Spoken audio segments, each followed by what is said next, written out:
Mi nombre es Ricardo Mancilla y yo soy investigador del Centro de Investigaciones Interdisciplinarias en Ciencias y Humanidades de la UNAM. Mi trabajo es la interdisciplina, eso es lo que se hace básicamente aquí en este centro, y durante la próxima hora voy a estar hablando con ustedes acerca de este concepto. Creo que esto es algo muy importante, no solo para la formación de ustedes, sino para la manera en que ustedes pueden influir en sus alumnos, en los preuniversitarios y escuelas de la educación media, superior y primaria. Es una conversación, en realidad no es una conferencia. Vamos a estar hablando en un lenguaje bastante natural todo el tiempo, tratando de evitar conceptos complicados. Y si se fijan, pues el nombre de la conferencia es una introducción amigable a la interdisciplina. Vamos a comenzar. Las cosas que vamos a tratar fundamentalmente acá son las siguientes. En primer lugar, ¿qué cosa es la interdisciplina? ¿Qué es exactamente la interdisciplina? ¿Por qué esto es útil? ¿Por qué puede ser útil para nosotros? ¿Por qué nos conviene pensar con una estrategia, un punto de vista interdisciplinario acerca de los problemas que nos interesa resolver o que tenemos que enfrentar en nuestra vida? Por otra parte, ¿cómo la investigación interdisciplinaria ocupó un lugar en el mapa científico? Parece ser que esto es cosa nueva, que es probablemente de una década, es algo muy moderno. Yo les voy a mostrar que no. A lo largo de la historia han habido investigadores que han tenido un estilo y han hecho una investigación interdisciplinaria. Es decir, esto no es nada nuevo, pero vamos a tratar de barrer, digamos, los últimos 4 siglos más o menos de la historia de la ciencia, y ahí vamos a encontrar pues muchos ejemplos de objetos de investigación que son típicamente interdisciplinarios. Algunos campos actuales de investigación interdisciplinaria, también vamos a ir a eso es muy importante, estamos rodeados de ese asunto, tenemos que ver por qué realmente se forman campos de investigación interdisciplinarios, por qué no seguimos haciendo las cosas de la misma manera que las hacíamos siempre, que era dedicarnos a trabajar en una línea de investigación y que eso fuera suficiente. Y por último, porque ese es el objetivo fundamental de esta conversación, es cómo le vamos a transmitir eso a nuestros alumnos. ¿Cuál es la manera de transmitirle a nuestros alumnos la necesidad, el interés y la importancia de pensar desde el punto de vista interdisciplinario? Vamos a comenzar. Probablemente ustedes conozcan a la persona que les voy a mostrar ahora. Los profesores de matemática seguramente saben que el cuadro que está en el centro ahí es de René Descartes. René Descartes es un matemático francés y creó algo que hoy se estudia en las preparatorias en todo el mundo, y es la geometría analítica. La geometría analítica es un ejemplo de investigación interdisciplinaria. Y es un ejemplo de investigación interdisciplinaria de finales del siglo XVI y principios del siglo XVII. ¿Por qué digo esto? Porque en la geometría analítica se confluyen un par de líneas de investigación que ya estaban completamente establecidas en la historia de la matemática, y por una parte es la geometría de Euclides y por otra el álgebra. Esos eran reinos completamente separados. Toda la geometría que se conoce, y que por cierto, geometría plana que se estudia hoy en las preparatorias de todo el mundo, es básicamente lo que Euclides escribió en su libro Los Elementos. Eso quedó tan bien escrito que prácticamente no se le ha hecho ningún cambio en los últimos 2000 años. Pero era una línea de pensamiento con métodos completamente geométricos. Y por otra parte, hay otra línea de trabajo, un área de trabajo en matemáticas, que era el álgebra.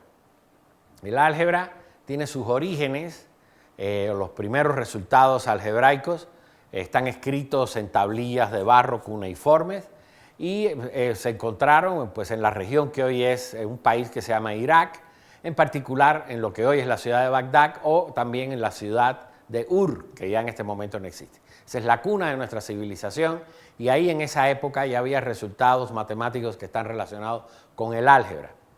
Eran ecuaciones que se escribían para poder resolver problemas como cuáles son los impuestos que hay que pagarle a una determinada persona, cuáles son los intereses que se deben pagar por determinado préstamo, etcétera, etcétera. Pero estas dos, la geometría de Euclides y el álgebra, pues eran dos campos completamente separados.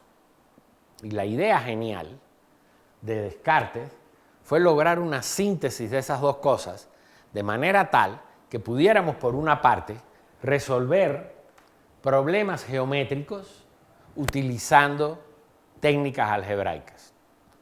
Darle sentido, por otra parte, a las ecuaciones a través de figuras geométricas. Es decir, ahí se hizo una síntesis intermedia entre la geometría y el álgebra y se creó un método de investigación de problemas matemáticos con características propias. Esta es la parte más importante. Ese cuarto punto que está ahí, se creó un método de investigación de problemas matemáticos con características propias. Es probablemente el signo distintivo de cualquier área de investigación interdisciplinaria.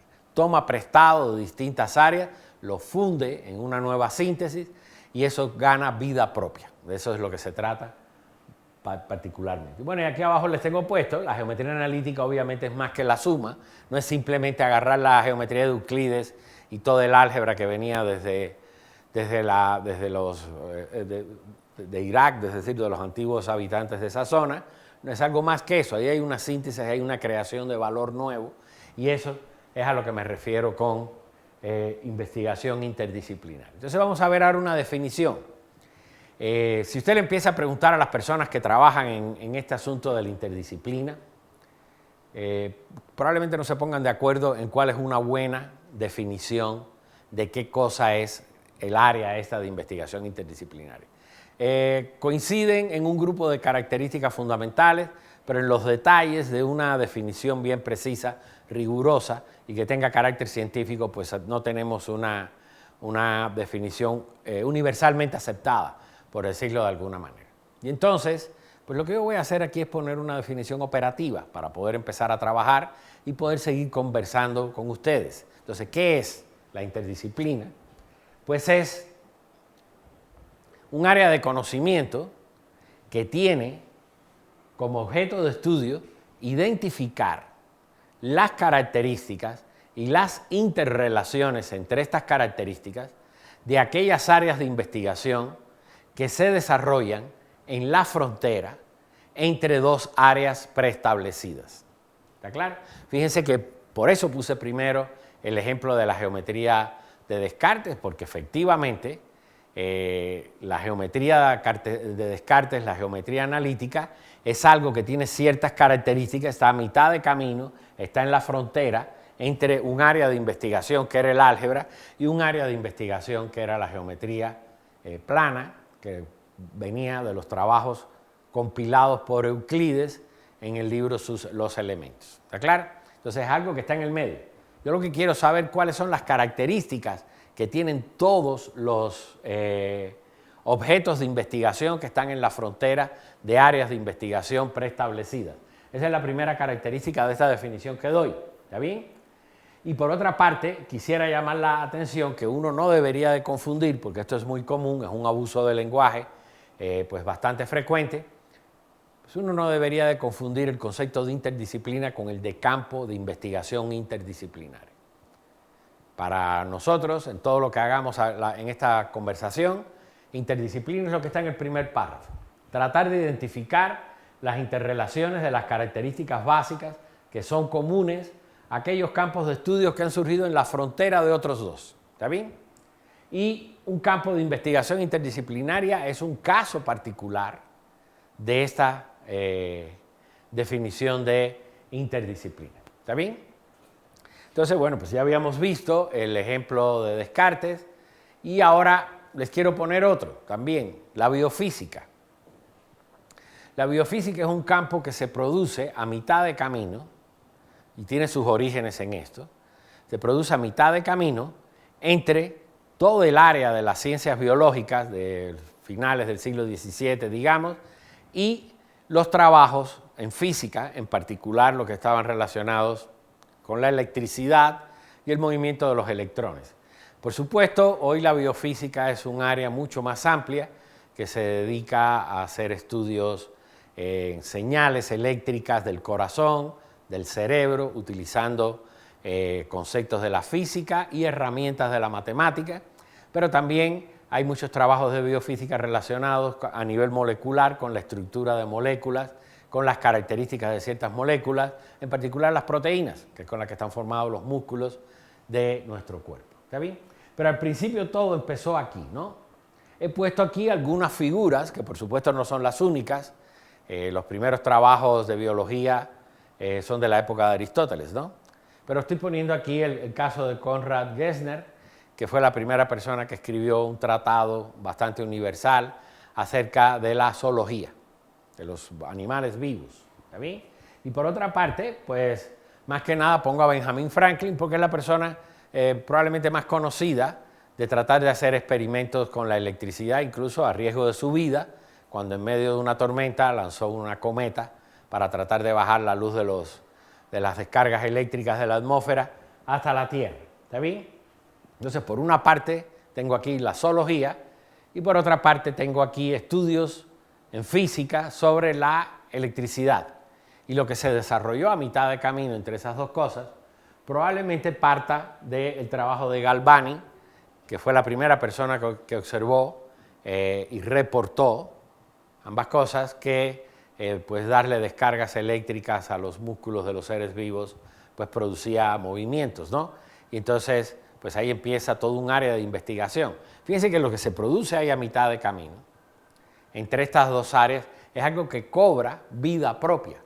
Es decir, a eso cobra vida propia, ya los métodos son propios de la biofísica, no son simplemente métodos de las físicas calcados o copiados directamente, ni es tomar información de la biología para construir algo que está ahí. Son métodos que están a mitad de camino en un campo de frontera de uno o más, no tienen por qué ser dos, campos de investigación disciplinaria. Entonces, pues la segunda pregunta que nos estábamos haciendo pues, al principio de la conversación es ¿por qué esto es útil? ¿Por qué es útil mirar las cosas así? Pues hay en primer lugar, con mucha frecuencia, los campos de investigación, por decirlo de alguna manera, clásicos o que ya están establecidos, empiezan a agotar sus herramientas porque llegan a determinados bordes de la investigación, entonces necesitan tomar prestado herramientas de otros campos de investigación para poder seguir adelante en el desarrollo de esa disciplina. Entonces se empieza a formar ahí, en medio de ellos, un campo de investigación interdisciplinario. Probablemente el ejemplo, y sobre el cual voy a hablar a lo largo de esta conversación con ustedes en más de una ocasión, es lo que se conoce con el nombre de econofísica. ¿Qué es la econofísica? Pues es algo que está a mitad de camino entre la economía y la física. Es tratar de usar herramientas de la física, en particular de la mecánica estadística, para entender los fenómenos colectivos que forman parte de los estudios económicos. ¿Está bien? De eso se trata. Ese es un primer buen ejemplo. Otra característica que nos describe por qué es útil hacer estudios interdisciplinarios es porque existen problemas que comparten características de varios campos del conocimiento. Al rato les voy a poner algunos ejemplos de esto, de estudios dentro de la física, dentro de los circuitos eléctricos, que de alguna manera tenían relación o fueron utilizados para estudiar algo tan lejano como los circuitos eléctricos, como son los ciclos que tienen las economías en todas partes del mundo. Todas las economías tienen habitualmente ciclos de crecimiento y decrecimiento, y pues esos se estudiaron en particular utilizando herramientas que previamente habían sido usadas para entender pues el comportamiento de los circuitos eléctricos.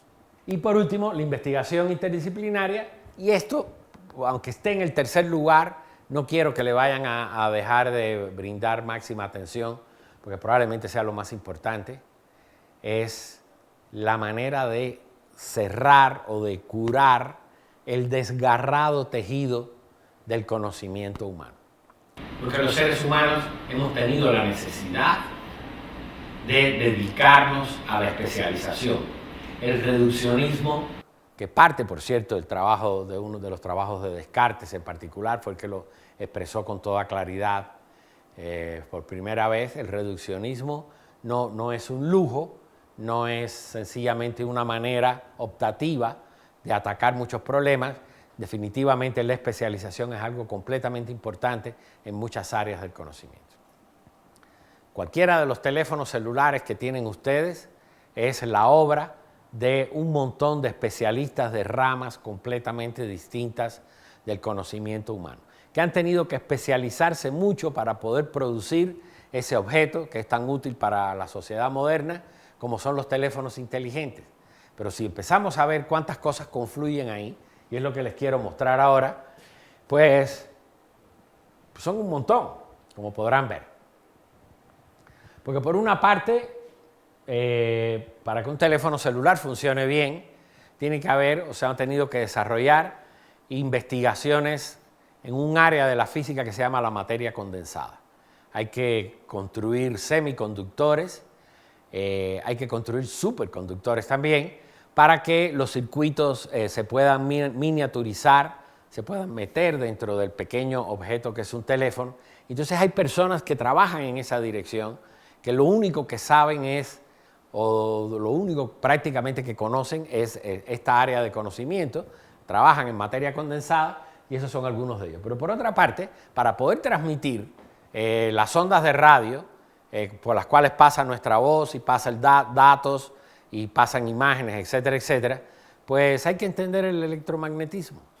Y el electromagnetismo es otra área de la física muy específica y dentro de la transmisión de datos para los teléfonos celulares hay una enorme especialización. Fíjense que son personas que se tienen que dedicar a especializarse en algo. No pueden tomar la decisión de quedarse a mitad de camino entre sus campos de conocimiento, porque para que un teléfono funcione bien y tenga las características que nosotros esperamos de ellos, pues necesariamente tiene que haber una enorme especialización. Si les sigo agregando a esto, pues obviamente tienen que haber cosas especialistas de teoría de la computación, porque nuestros teléfonos actuales son definitivamente pequeñas computadoras. Tienen sistema operativo, tienen aplicaciones, todo eso se tiene que construir a partir de conocimientos que tienen las personas que se dedican específicamente a la teoría de la computación. Y fíjense que alguien que se dedica a la teoría de la computación puede no saber absolutamente nada de materia condensada y puede no saber absolutamente nada de las ecuaciones de Maxwell y de la transmisión de datos a través de ondas hertzianas, por decir algo. ¿Está claro?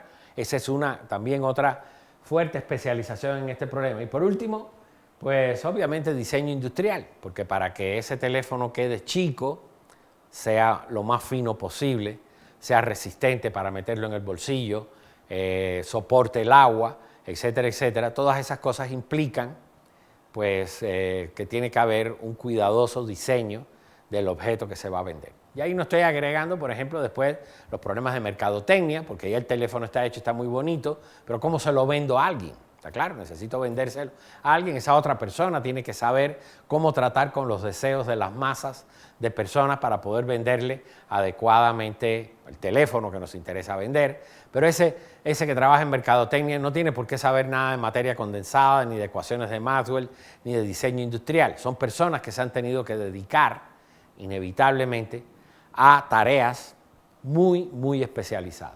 Por eso fue que puse acá este comentario. La investigación interdisciplinaria ayuda a sanar el dañado tejido del conocimiento desgarrado por los esfuerzos reduccionistas. ¿Qué quiero decir esto? Desgarrado por los esfuerzos de la especialización.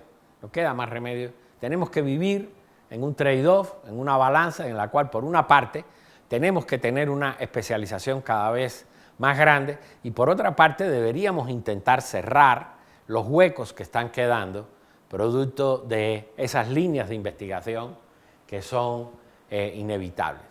Pero una pregunta muy importante aquí es, ¿cómo influye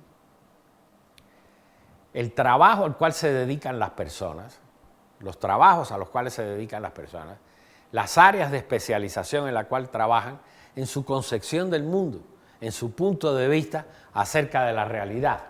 Y es este otro punto al cual quiero llamarle la atención. Ahí tenemos de nuevo el teléfono y aquí hay pues un ingeniero, un científico por allá y por acá un economista, ¿no? Pero cada uno de ellos tiene su especialidad. Probablemente pues aquel científico es el que se dedica a hacer los estudios en materia condensada para poder construir los semiconductores que se necesitan para el teléfono.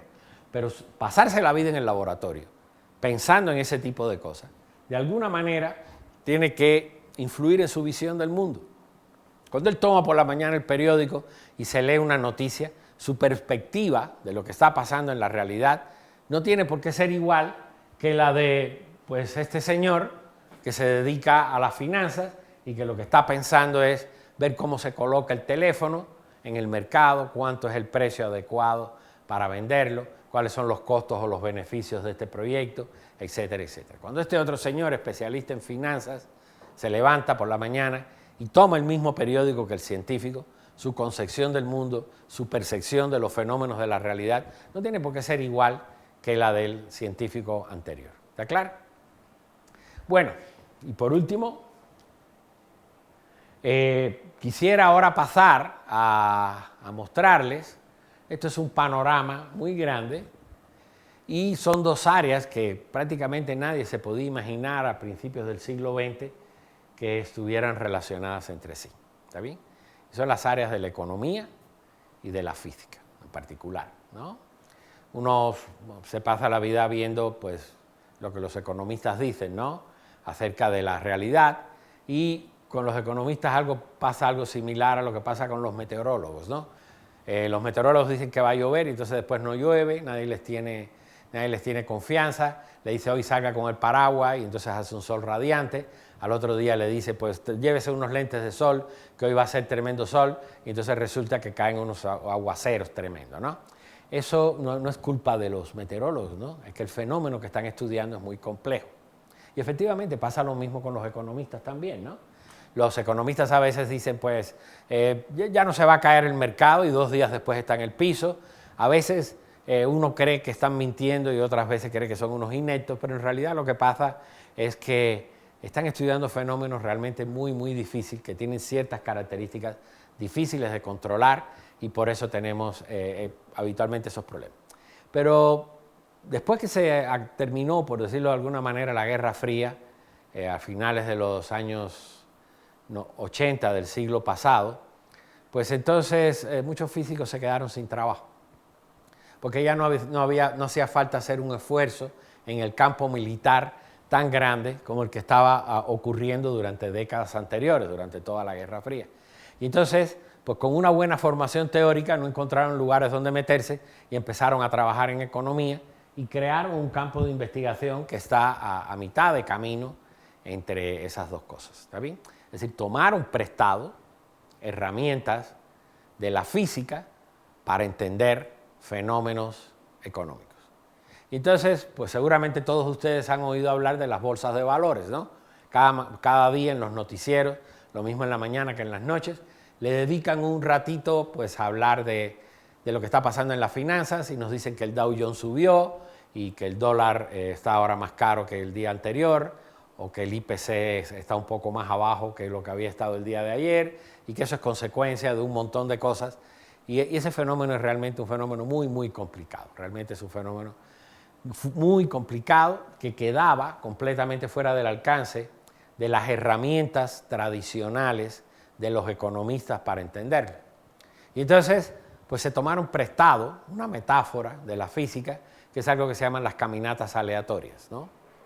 Pues la mejor manera de pensar en una caminata aleatoria es pues una persona que está borracha, ¿no? Está muy borracha e intenta caminar recto, pero constantemente se está yendo a la izquierda o a la derecha, y estos movimientos lo hace con cierta probabilidad, y entonces genera un patrón bastante desordenado, pues por culpa de que tiene mucho alcohol en el cuerpo, y entonces pues ese es el ejemplo más sencillo de una caminata aleatoria. Una caminata aleatoria que puede tener que ver con los movimientos del mercado. Bueno, pues sí tiene que ver, esas dos cosas están conectadas, y ese tipo de conocimiento, ese discernir esa relación, es algo que ha sido hecho por las personas que se dedican a trabajar en algo que se llama la econofísica, que se las comenté al inicio de esta conversación con ustedes. ¿Está bien?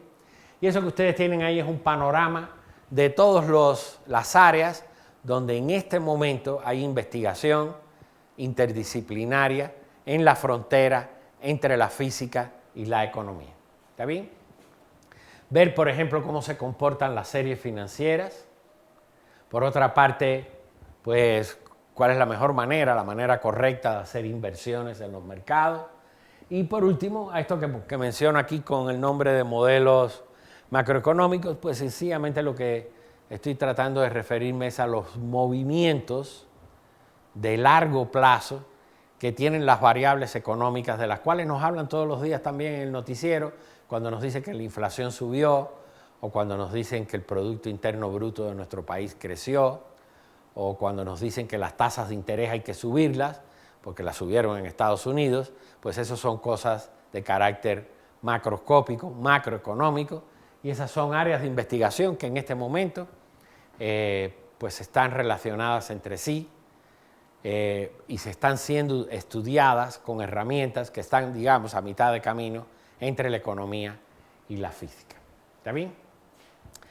Entonces, pues bueno, les voy a poner un ejemplito de uno de ellos. Pues aquí tenemos, esto era lo que les hablaba de las caminatas aleatorias, ¿no? Lo que ustedes están viendo aquí es algo que los físicos le llaman movimiento browniano. ¿Qué es el movimiento browniano? Pues la manera en que una molécula de aire se mueve en el espacio. Esta habitación en la cual yo estoy ahora y estoy hablando con ustedes está llena de aire, está llena de moléculas. Y cada una de esas moléculas está chocando constantemente entre sí. Pero si uno le sigue la pista a una sola de esas moléculas, pues la vemos que tiene que estar chocando con las demás. Y eso es lo que vemos acá. Eso es lo que vemos acá. Y a alguien se le ocurrió de que eso podía ayudar a entender las subidas y las bajadas de los precios y que los modelos que habían sido hechos para estudiar el movimiento browniano podían ayudar a entender el movimiento de los precios. ¿Está bien? Y obviamente las personas que hicieron eso pues fueron personas que venían del área de las ciencias naturales, en particular de la física, que entendían bien el movimiento browniano de la física, pero veían que este símil, que esta metáfora de usar las caminatas aleatorias, de usar los movimientos brownianos para entender las finanzas, era útil. Y de hecho ha sido muy útil en las últimas 2 décadas. En particular, pues hay un par de premios Nobel de economía que están relacionados con eso. Ese es un buen ejemplo. Pues otro podría ser, a ver, vamos a ver. Este es otro ejemplo excelente. Ustedes seguramente han oído hablar, porque constantemente está pasando, pasó en el 2008. Muchos de nosotros sufrimos lo que pasó en el 2008, porque de buenas a primeras se creó algo que se llama la crisis de las hipotecarias, ¿no? ¿Qué cosa fueron la crisis de las hipotecarias? Pues que empezaron a dar créditos hipotecarios en todas partes del mundo que no podían ser cubiertos y la economía mundial se derrumbó. Cuando hay un derrumbe muy grande de la economía mundial, eso habitualmente los especialistas en esa área le llaman a eso un crash financiero. Se cayó el mercado, hay una gran caída del mercado. Pero entonces ahora yo le pregunto a ustedes, ¿qué tienen que ver los crash financieros con los terremotos? Con los terremotos que sufrimos acá en México, por ejemplo. ¿Qué relación hay entre esas dos cosas? ¿Hay alguna relación? Y lo curioso del asunto es que esta persona que está acá, que se llama Didier Sornet, pues encontró que los modelos para describir los terremotos pues eran muy adecuados para estudiar los crash financieros y sobre todo predecirlos. Dicho en otras palabras, el crash del 2008 se podía haber adelantado, lo que ocurrió con las empresas .com a final de la década de los 90 del siglo, a principios de la década de los 90 del siglo pasado también pudo ser previsto. Lo que pasó en el año 1999 se podía haber previsto de alguna manera. Pero este señor era un físico que se dedicaba a estudiar terremotos. Y este es un libro completamente interdisciplinario.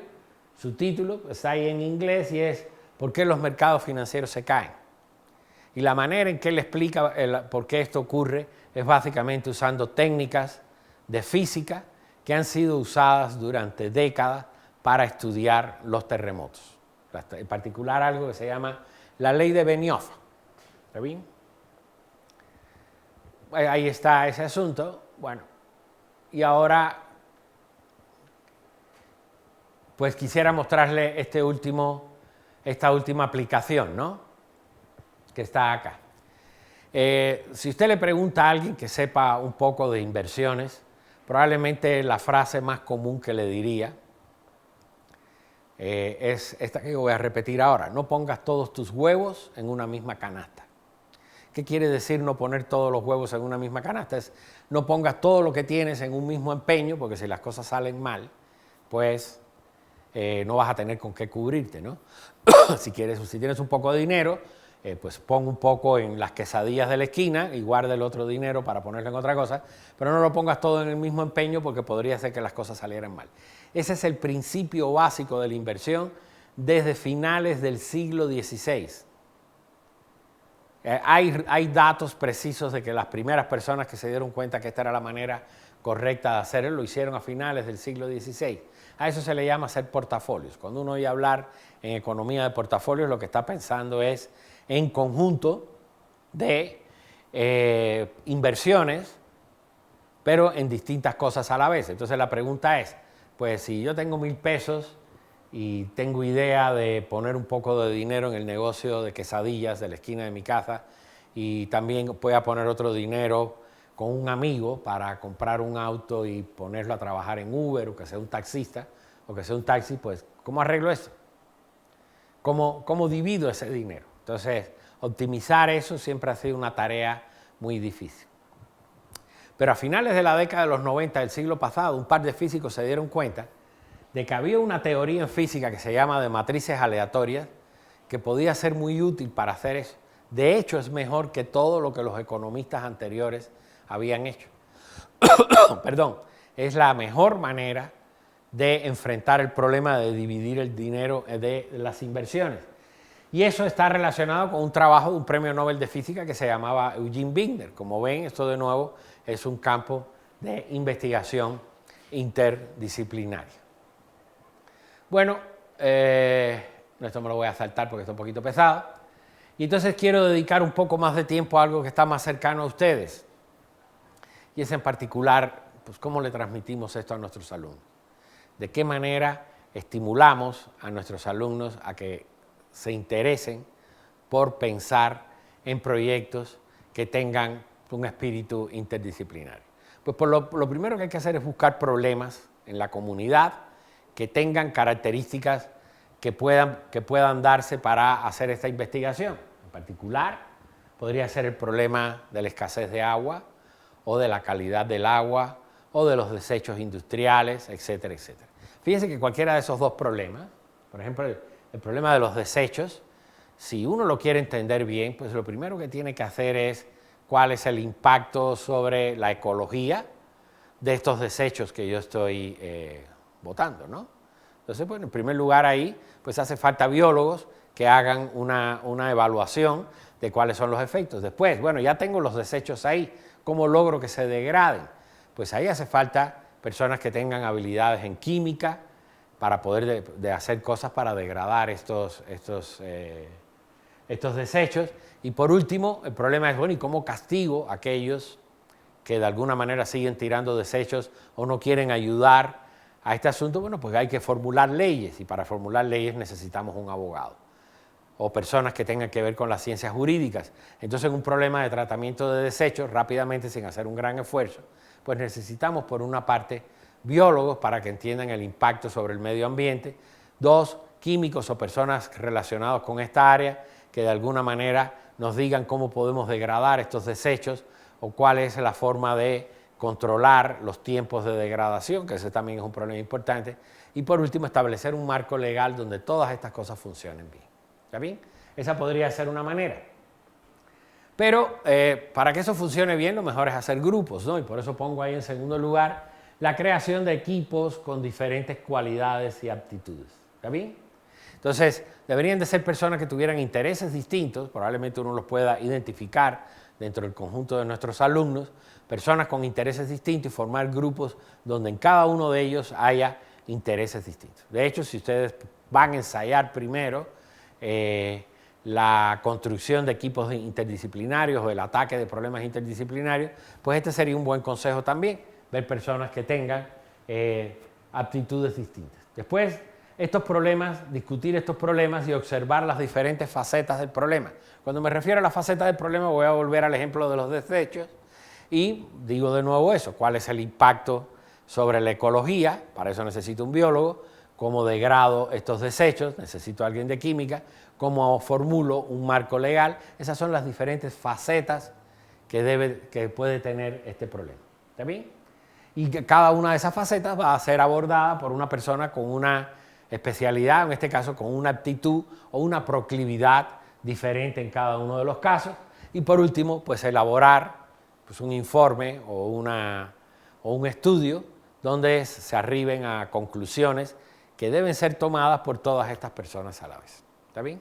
Esta es pues, la manera en que yo aconsejo de lograr que los alumnos se involucren en problemas de esto. Los problemas de la comunidad, los problemas que son importantes para ellos. Si estamos hablando de una secundaria que está cerca del mar, pues qué está pasando con las arenas de las playas o con los arrecifes coralinos o con la pesca o con las tortugas o con algo que esté ahí. Si estoy hablando de una gran ciudad como la Ciudad de México, pues en algún barrio hay algún problema de peligrosidad, venta de drogas, etcétera, etcétera, pues tal vez esa sea una buena manera de formular un problema que debe ser atacado desde el punto de vista interdisciplinario. ¿Está bien? Siempre va a dar una concepción. Las conclusiones y recomendaciones siempre van a ser más ricas que si usted toma especialistas por separado y le dice a cada uno de ellos, bueno, empieza a hablar de lo que usted quiera, es obvio que va a ser así.